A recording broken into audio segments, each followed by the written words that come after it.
अक्षय तृतीया के दिन एक चीज जरूर खा लेना, पूरे साल जमकर पैसा बरसेगा। दोस्तों, अक्षय तृतीया का पावन पर्व बैसाख मास के शुक्ल पक्षी तृतीया तिथि को मनाया जाता है। लोक भाषाओं में इसे आखा तीज या बैसाख तीज भी कहा जाता है।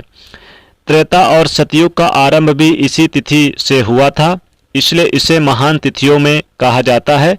भविष्य पुराण के अनुसार इस दिन स्नान, दान, जप, तप, होम, स्वाध्याय, तर्पण आदि जो भी कर्म शुभ किए जाते हैं वो सब अक्षय हो जाते हैं। यह तिथि संपूर्ण पापों का नाश करने वाली एवं सुखों को प्रदान करने वाली तिथि मानी गई है। इसीलिए इस तिथि की अधिष्ठात्री देवी माता पार्वती हैं। इस दिन माता लक्ष्मी जी की भी विशेष रूप से पूजा की जाती है। तृतीया तिथि को पार्वती जी ने अमोघ फल देने की सामर्थ्य का आशीर्वाद दिया था।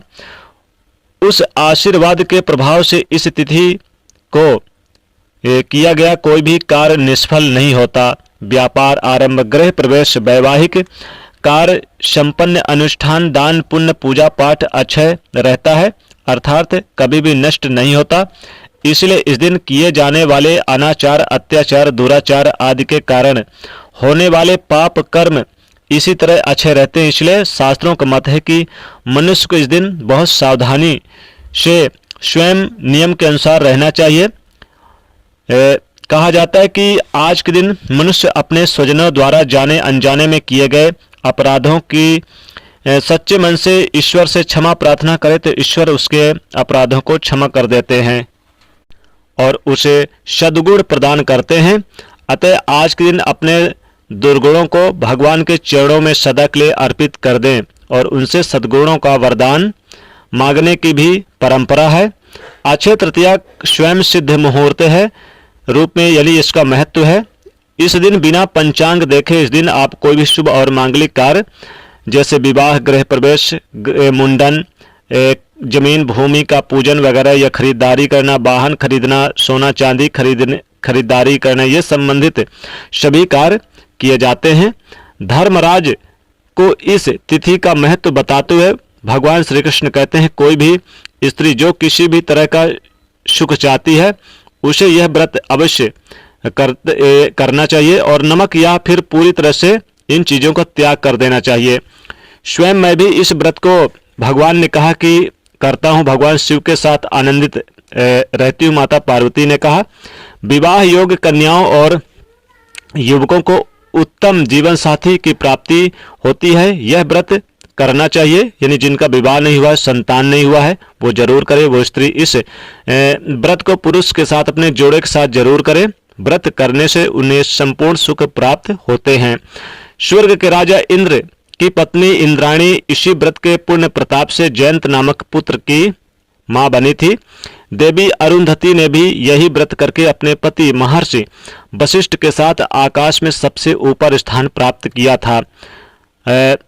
साथ ही साथ यहाँ पर चंद्रमा, दक्ष की जो पुत्री रोहिणी है, चंद्रमा की सबसे प्रिय पत्नी इसी व्रत के प्रभाव से बनी थी।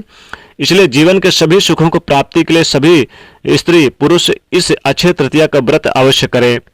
शास्त्रों के अनुसार इस दिन पर्यावरण की रक्षा का संकल्प लेना चाहिए और कुछ न कुछ जैसे कि वृक्ष लगाने चाहिए। पीपल का वृक्ष है, आम, गूलर, बरगद, आंवला, बेल, जामुन, नीम, कई दार जो फलदार वृक्ष कहे गए हैं, इन्हें जरूर प्राणी को यानी कि लगाना चाहिए। सभी प्रकार के सुख प्राप्त होते हैं।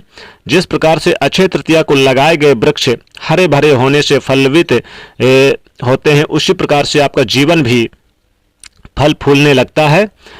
दोस्तों, अक्षय तृतीया के दिन भगवान परशुराम जी का जन्म हुआ था। अक्षय तृतीया के पावन पर्व में ही गंगा का धरती पर आगमन हुआ था। अक्षय तृतीया के दिन ही वेद व्यास जी ने महाभारत ग्रंथ की रचना यानी आरंभ लिखना प्रारंभ किया था। इसी दिन बद्रीनाथ धाम के कपाट खुल जाते हैं। अक्षय तृतीया पर वृंदावन के बांके बिहारी जी के मंदिर के श्री विग्रह के चरणों का दर्शन होता है।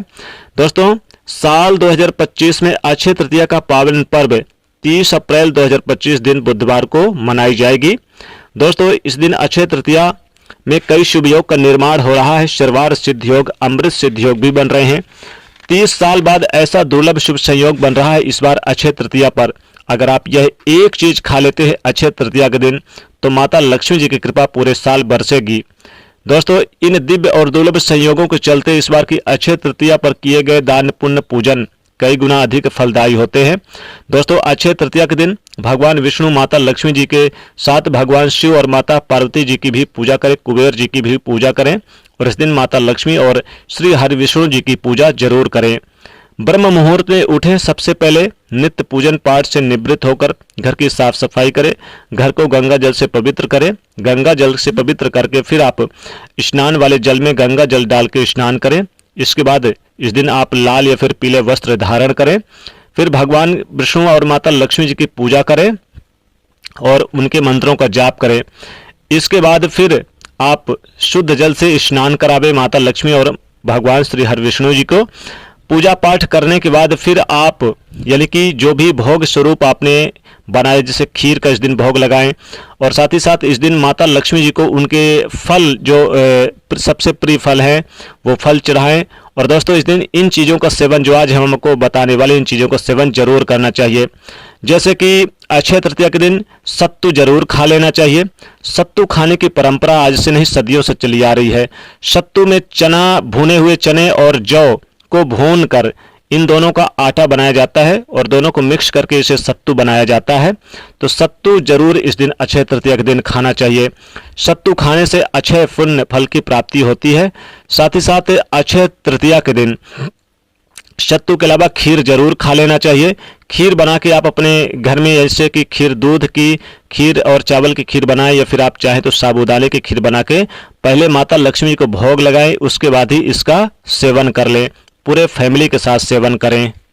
खीर के साथ साथ इस दिन जो भी आपके घर में पक्के पकवान बने हों, खीर, पूड़ी, कचौड़ी, सेवई, हलवा, सब कुछ उनका प्रसाद पूरे परिवार के साथ सेवन करें। पहले माता को भोग लगाएं, माता लक्ष्मी को, इसके बाद ही सेवन करें। और फल फ्रूट में आप जो भी माता लक्ष्मी को आप फल यानी चढ़ाएंगे, केला है, सेव है, पपीता है या मौसमी फल है, उसका भी सेवन जरूर करें।